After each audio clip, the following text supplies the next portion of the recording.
They said that they often hadn't time for rest and only had time for killing. Shot him again and again until his 14 bullets had passed through his body. It doesn't go away. There's not one minute at a day I don't think about him.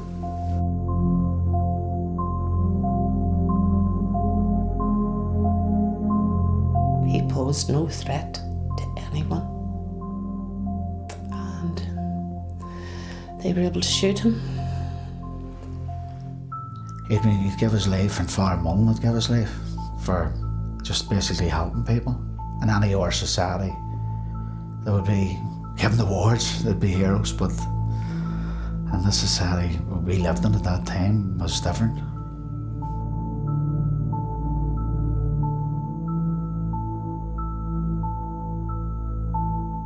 It can't be argued that all of these soldiers acted on their own volition. It's their soldiers, they acted under orders, and those orders pertained over 3 days. Once a government hands over to the generals, policy matters, then generals behave the way generals are trained to behave.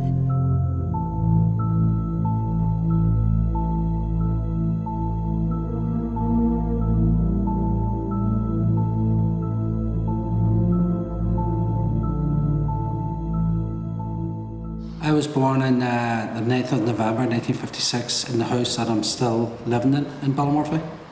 My mother was a Catholic Republican from Crossmaglen in South Armagh, and my dad was a Protestant, a Presbyterian Unionist from a place called Knacklachram in South Derry. I was aware of the fact that my dad had fought in the British Army, was captured at Dunkirk, and had been a prisoner of war of Hitler in a place called Gdansk, Danzig in the Polish corridor, and that he was liberated by the Russians from Stalag 17 in early 1945. And then growing up in Ballymurphy, it was kind of like the edge of the city at that time. You know, the only other estate that was close to us was Turf Lodge.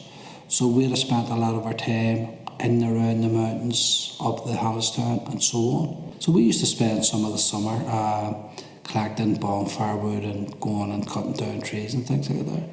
And on the morning that internment was introduced, my dad woke me up, says to me, "Internment's in." Well, there was a state of utter lawlessness amongst the British security forces, all kinds of security forces, around the time of internment. There was the implementation of a policy the British had first followed in the Boer War, more than, well, at that time, nearly 100 years before, of wide-scale incarceration of people without charge, without trial, without prospect of release. And the double whammy was that heavily armed British security personnel were out on the streets killing people. I have taken this serious step solely for the protection of life and the security of property. At all times, I have consistently emphasized that it was not a step towards which I would be moved by any political clamour. It was a strange day because everybody was woken up early because that was the first day when the raids were going on. You know, the very first time it had happened. And houses were being raided in every street, so obviously people were getting worked up about it. And so we were up from about, I'd say about 5 o'clock in the morning. Everybody was up wondering what in the hell was going on, and people were going outside their doors and they were being told to get back in, you know, by soldiers and all the rest of it. It was a strange day, very strange day. There had been rumours about an internment for maybe a week or so beforehand, that internment was going to. It always struck me as a very, very funny sort of phrase, that internment was coming in, you know. And then we got word the day before, the 9th of August, that internment was coming in the next morning. And so, you know, broadly speaking, the Republican community in Belfast was anticipating that this would happen. And I stayed in Spring Hill that night and was wakened by the bin lids and by women shouting, "Internments in, internments in." Everybody with any sense knew that if you had troops coming in as an assault group, there was no point. Just let them come in and do their business. And they came in with a vengeance. And a lot of this is now hindsight, and having talked to people at that time and the months afterwards who had been active in the British Army in the Aden and in other places. They set up a killing zone, and anybody who entered into that was shot. They moved into the area.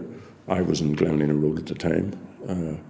They moved into the area and they just shot anybody that was within their range. I heard a couple of shots fired, and I just basically said to everybody, get on the ground and stay still, because I knew that was the hardest target to hit, was anybody lying on the ground. The soldiers were firing from houses on the Spring Martin Road, on the apex of the roof, the way the roof's up pitched, and there's only their head and their shoulders, and they were tracking me with their rifles.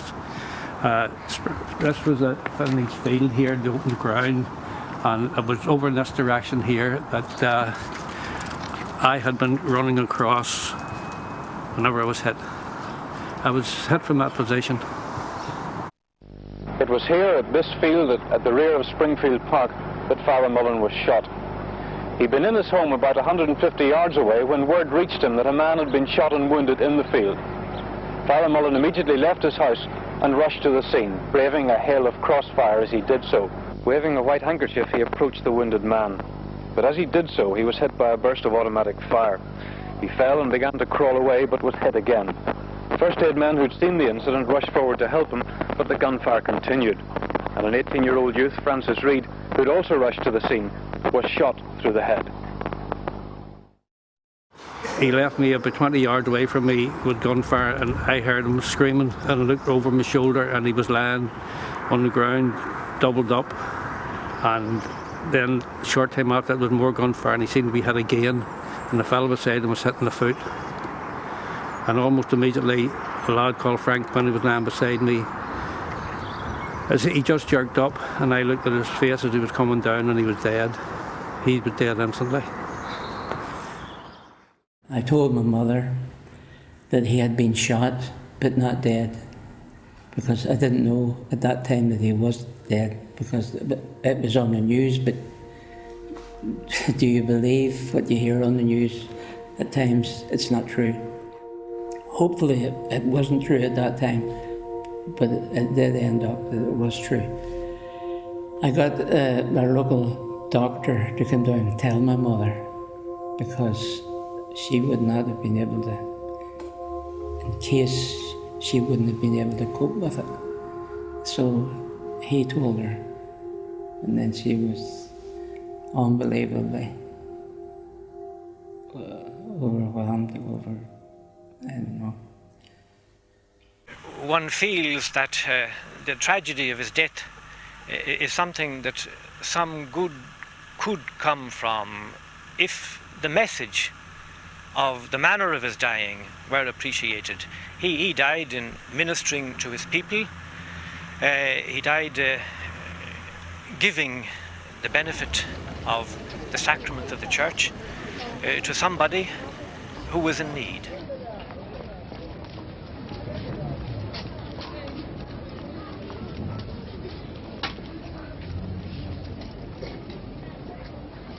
British soldier watched me carrying the child and then shot me when I had left the child down. They knew the priest was giving me the last rites, and it was clear enough daylight. When he went to phone an ambulance, he was shot down. But to see clearly enough to shoot me and shoot him, they could see clearly enough that he was a priest. Was anybody able to shout to the soldiers that you had a priest who was wounded there? You know, could anybody get this message across to them? The soldiers knew that there was the priest was in there, because the soldiers shot him. The SLR, he had a mad powerful bang. The priest came from his stomach onto his back.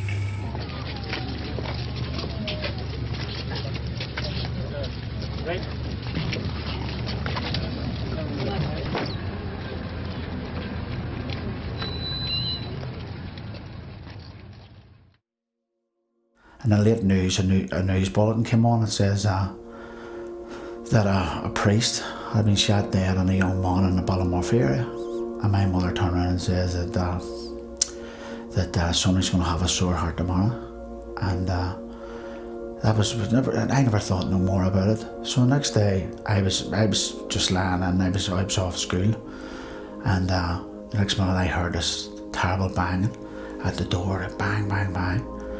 I says, I wonder who's that? So I ran down the stairs. I thought it was I could see my father through the glass in the outside door, and seeing my father and two other men, and I thought he'd forgot his key or something, you know. So I went down and opened the door, and my father was in a terrible state. He was terrible.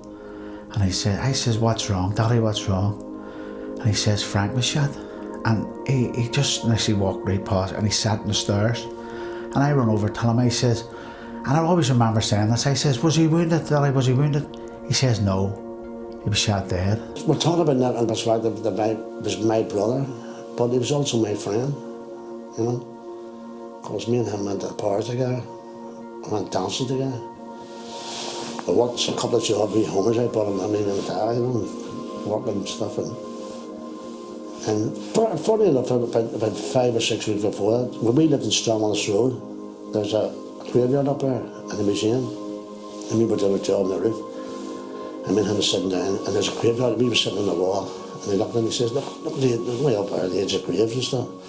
He said, look at the edge of that one there, like, Jesus, 300 years ago, that one died over there. And then we didn't really know, a couple of weeks' time, he was dead. On the night of the 9th of August, myself, my sister and my friends were standing watching Ratton at Henry Taggart Memorial Hall, and my mummy came along and told us we had to go home because there was going to be a curfew put in place, and we sort of kept her talking so that we could stay and watch Ratton. But then the loyalists attacked Springfield Park, and all the riders seemed to head over in that direction. And I said, Mommy, come on, we'll go over and see what's going on. And she said, no, because the loyalists would shoot you, but the army won't. But the army then fired gas, CS gas, and I couldn't see her. So I said to my friend, come on, we'll run over and see what's going on. But when we got over, it looked a bit scary and we got frightened, so we headed on down home. But my mummy never came home. And all night we sort of, with curfew being on, and we were scared to go out and look for her. But the next morning my sister went out and looked for her and couldn't find her anywhere. They checked all the community centres and that. So my brother told my daddy to phone the hospital and see was there anyone with red hair admitted to the hospital injured, and he came back. He was literally carried and it was horrendous. There was only one woman and she was in the morgue with red hair. My father, Tony Taggart, was in Springfield Park at about 8:30. He was trying to persuade his brother Gerard to go to my sister's house, Alice, and to safely. He lived beside the Henry Taggart barrack where the paratroopers were billeted. The first shots in Springfield Park, my father and his brother Gerard were split up. But my dad even run down to be standing outside the barrack. And his brother Gerard went back into the house when all of a sudden the paratroopers opened up without warning and started shooting into the crowd. My daddy ran behind a concrete pillar for safety. There's a bit of a lull in the shooting. Himself and Noel Phillips and a couple of other men tried to run for safety, but he was brought down. He was shot in the leg first. They brought him down. Noel Phillips was brought down as well. He was shot in the leg. They ran into a field called the Old Manse to take cover. My daddy was hit in the right thigh. Desi says he heard him shouting, Desi, I'm hit. He spun around and fell. Desi says he couldn't reach my daddy. Him and Davy Callahan tried to reach him, to pull him in, but they couldn't because the firing was so intense. So my daddy lay there, there was other people already shot in the field. A short time later, an army vehicle drove into the field. And according to Daisy Crone, they put 5 people into the field. Now, while they were in the field, two of the soldiers were shooting at people that was in the field. Daisy Crone heard them saying, "We've got 5, kill the bastards." Each time going to Army Post, after I asked about my daddy and everything else, each time I was walking away, they started singing that song, "Where's Your Papa Gone?" which was very hard to take. And I got very emotional, crying my eyes out. But as I say, the last time going, after I said there's an F non-identified body, it was the exact same thing, just "Where's your papa?" And I was singing that song, "Where's your papa gone?" And I was 23 at the time. So I went to Bank Morgue and I identified my father only by his wee tight curly hair, which I had cut my daddy's hair early the morning of interment. And that's the only way I could recognise my father, because of the beating that I got for being shot 14 times. It was really unrecognisable. Eddie walked from the flats behind St Aidan's School onto the main Upper Springfield Road. He turned and walked down past Kelly's Corner. Then he walked on the right-hand side, cemetery side, right down to where he was at. He then seen Billy Whalen. This is Billy Whalen told me before he died. And then he crossed over to speak to Billy. And his words apparently to Billy were, "How am I going to get down round this? I have to go to blah blah Our Lady's Hospital." And that's when he was shot in the back and he was talking to Billy. When my father was first murdered, my mother and my aunts and all kept it from me, trying to protect me because I was such a young child. They were just saying my dad was away. He was away working or he was away somewhere. I didn't know any different than my daddy was dead until about a year and a half later, an army jeep drove up the street and they were singing, "Where's your papa gone? Where's your papa gone?" And there was 3 of them laughing in the jeep, but there was one of them and he had hatred on his face. He actually scared me because I was a child of the way he was behaving. He was screaming at me, "I shot your daddy," and there was spit coming out of his mouth and his veins were sticking out on his neck. "We shot your daddy, I shot your dad's dead." And I remember going into the house and saying to my mum, "Is my daddy dead?" And my mum was shaking my mum's face and she went, "How do you know that, son?" And she just says to her, "The army's only out there coming up the street and telling me there was a soldier told me he shot my daddy dead."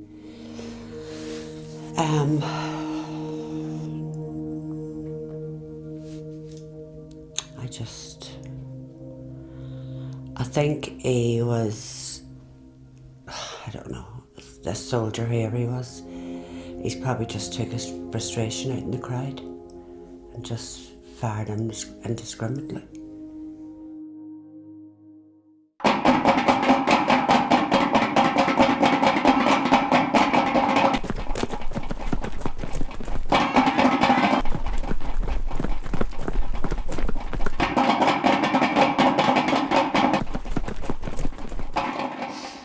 I do know that the bin lids had rattled about 3:30, 25 to 4, maybe around about that time.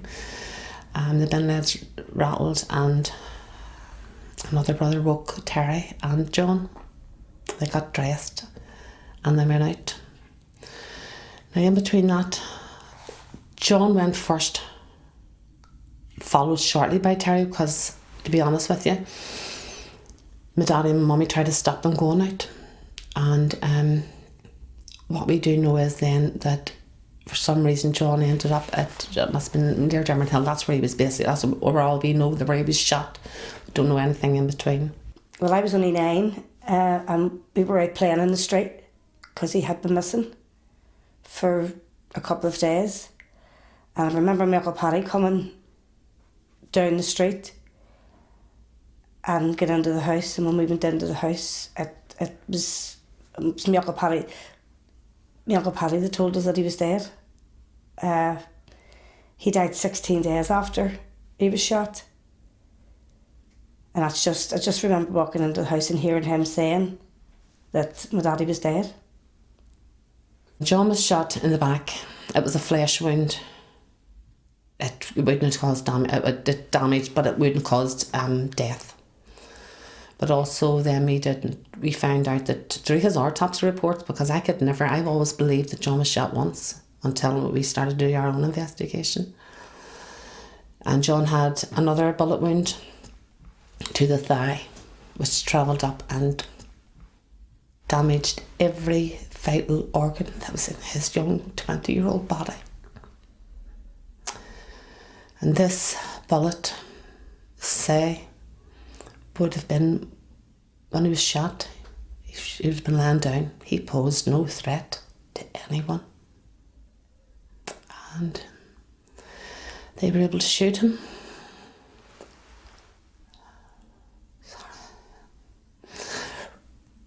Tell lies about him and get away with it, basically. They got away with murder. It was hard. I was 9. My younger brother was only 4 months old, and there was another sister younger than me again. There were 7 of us all together, so it was hard. It was hard for my mummy. My daddy also, he worked in Short's aircraft factory, which 40 odd years ago you didn't really get Catholics working in. And his brother lived in Australia, so we were actually heading to Australia. We were getting all our injections. Everybody in the house was all excited we were moving, and then that happened and we got nowhere. But not only did we go through that and did my mummy go through that and left with 7 children to her, she got hate mail from Shorts that said, "May your husband and his subhuman pals roast in hell." As it says, he had went to work to finish off some joinery work. He stepped outside while a funeral came in, and that's when, don't know why they took a pot shot, because he had one arm. Maybe they'd realised the metal casing that he had on his arm to help him do his work. Maybe they thought that was a gun or that, but why stand outside a chapel watching a funeral if you're going to have a gun? You know, with soldiers all about. That is my theory. But why, I don't know why they shot at him. Because even at the inquest, they had told my mum that it was a sniper from Corrie's Yard that shot him. Because even then they wouldn't own up to the fact that it was a soldier had shot him.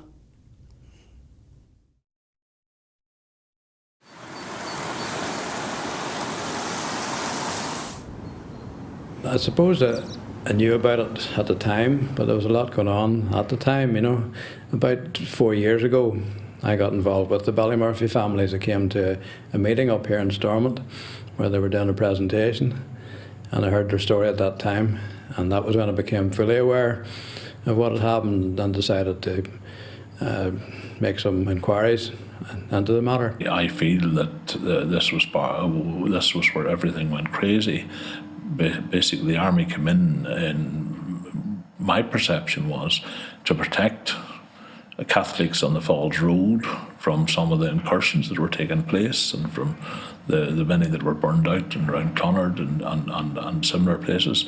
And in fact, in time, and in a very short time, they became very heavy-handed and attacked the broad community. Yes, there may have been people in the community engaged and involved in paramilitary activity, but they didn't. That wasn't their focus. Their focus was just to punish the whole community, and their actions around the aftermath of internment were very brutal. And you know, the people involved, the very high line one very quickly was the priest that was killed in terms of trying to attend to some of the dying. That was totally unacceptable to a lot of people at that stage, and even without getting a lot of information, people that I would have been in contact with were very quickly came to suspect the information, the official lines that were put out.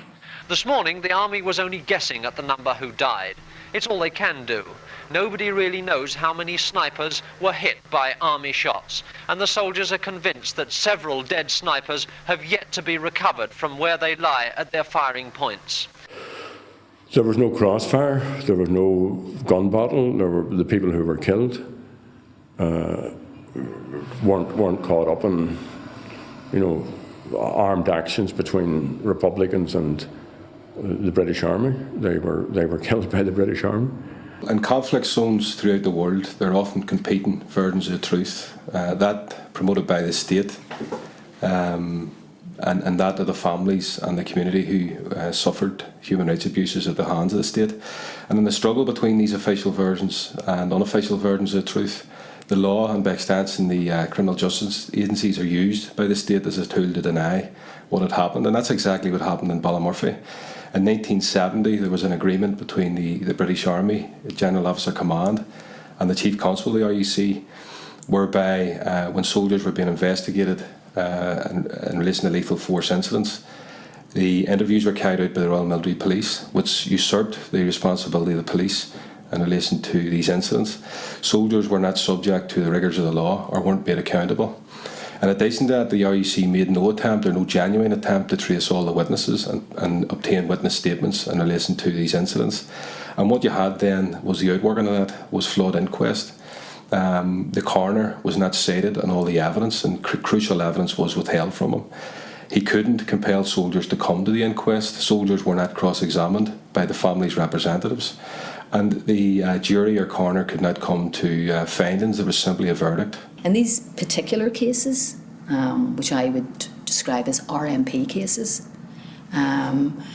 they were the focus of attention from a number of NGOs in 2007.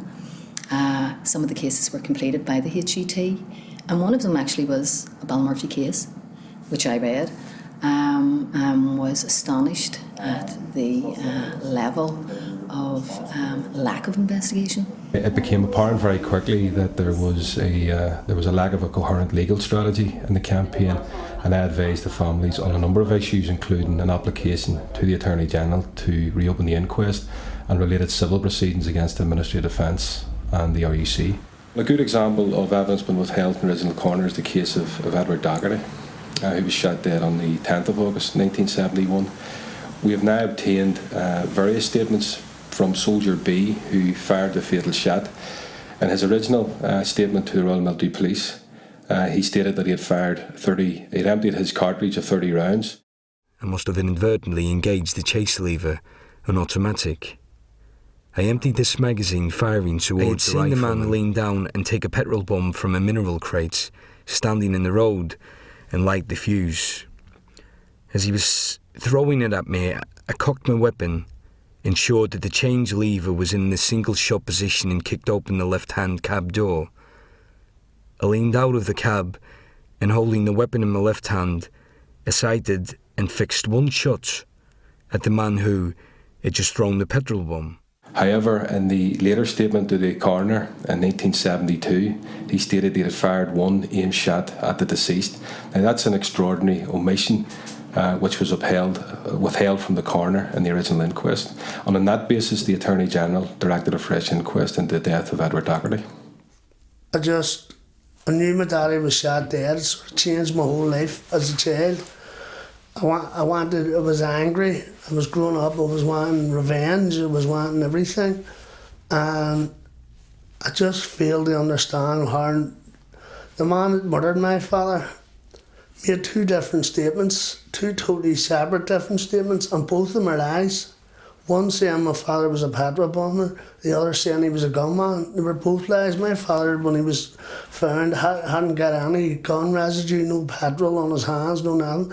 My father was a peace-loving man who was like everyone else. He was going to a mercy deed for others. He was going to check if his sisters were all right because of the previous shootings in the area. As part of preparation for these fresh inquests, we have traced witnesses. We have obtained witness statements. These witnesses were never asked to go to the previous inquest. In addition, we have engaged forensic and medical experts to re-examine, in particular, the autopsy reports which were made at the time. One example of that is that we've engaged a former emergency consultant in the Royal Victoria Hospital, Dr. Lawrence Rack, to examine the file of Joan Connolly. And he has concluded that Joan Connolly, if she had received adequate medical treatment at the time, she would have survived her injuries. So despite being shot, it is very clear that Joan Connolly, who was left lying in the field all night, could have survived those injuries and could be alive today. So Ballymurphy just isn't about innocent civilians being shot dead. It's also about the torture of local civilians, and it's also about the denial of medical treatment to seriously injured people. At the time it was just horrendous because we had literally only been told that my mummy had been murdered, well, had been killed, and we didn't know where and what or anything about it. We didn't know, just knew that it was pretty bad, and it was like a nightmare. Like you just didn't know if it was real or not. And my daddy, I just remember two of the neighbours carrying him in, and it was just the pain in his eyes, and he was just lost. And we were all sort of just so young. The youngest sister was only 3 years of age. Everybody was just screaming. She was getting frightened because we were all screaming. We were sent to Cork first. It was like a big, massive refugee camp. It was like all these huts, and these seemed to me like thousands of people in it. And I remember standing at the door looking around me, and it was pitch black, and these rooms had all these beds in them, and you were just told that was your bed. And then the next morning we were all put in buses, and people were sent to all different places. We were sent to Waterford till an army camp, where we stayed there, and I think it was we were there a couple of days when me and the sister was sitting watching the TV. All the other children, all our kids were sleeping, and it came on the news to say that my mummy had just been buried that day.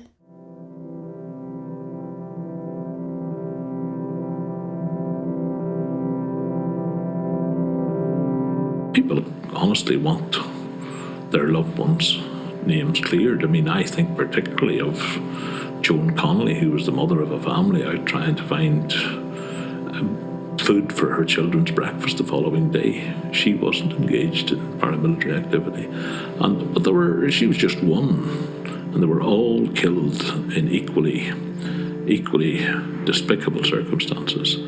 And the British government is going to have to face up to this sooner or later.